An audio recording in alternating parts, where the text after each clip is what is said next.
اللہ مع الذین اتقوا والذین هم محسنون۔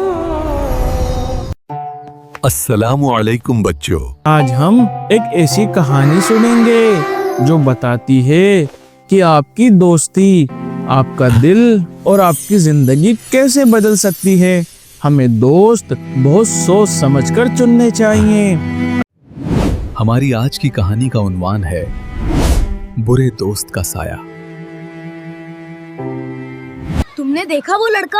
اسے کھیلنا ہی نہیں آتا، سب بیکار ہیں، یہ اسکول بہت بورنگ ہے۔ علی ایک اچھا بچہ تھا، لیکن اس کی دوستی عامر سے تھی۔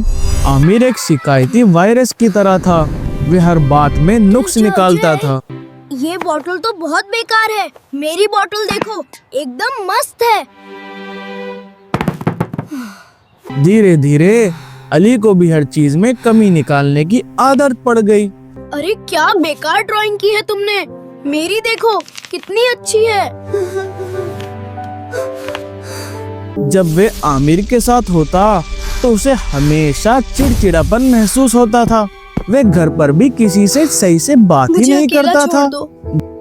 میرا کھلونا رکھ دو، دوبارہ ہاتھ مت لگانا اسے۔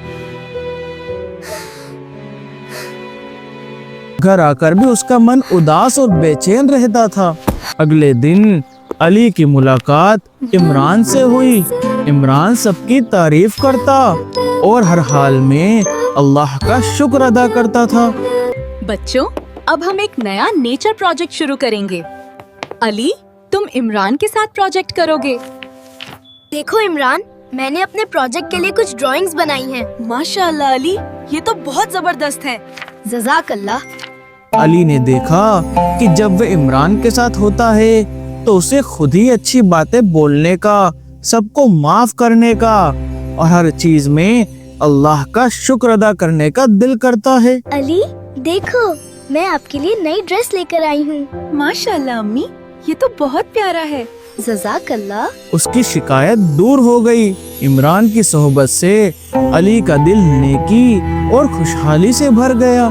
بیٹا، ہمارے نبی صلی اللہ علیہ وسلم نے فرمایا ہے کہ تمہارے دوست کا اثر تمہاری عادتوں پر پڑتا ہے۔ برے دوست تمہارے دل کو بھاری کر دیں گے اور اچھے دوست کی صحبت تمہارے دل کو خوش اور ہلکا کر دے گی۔ علی نے سمجھ لیا کہ اسے کس کی دوستی رکھنی چاہیے۔ اچھے دوست ہمیں نیک اور خوش بناتے ہیں اور ان کی سنگت ہماری زندگی کو نیکی اور برکت سے بھر دیتی ہے۔ اس لیے ہمیشہ نیک اور اچھے دوست چننے چاہیے۔ اللہ حافظ بچوں، اگلی کہانی میں پھر ملیں گے۔ مع السلامہ۔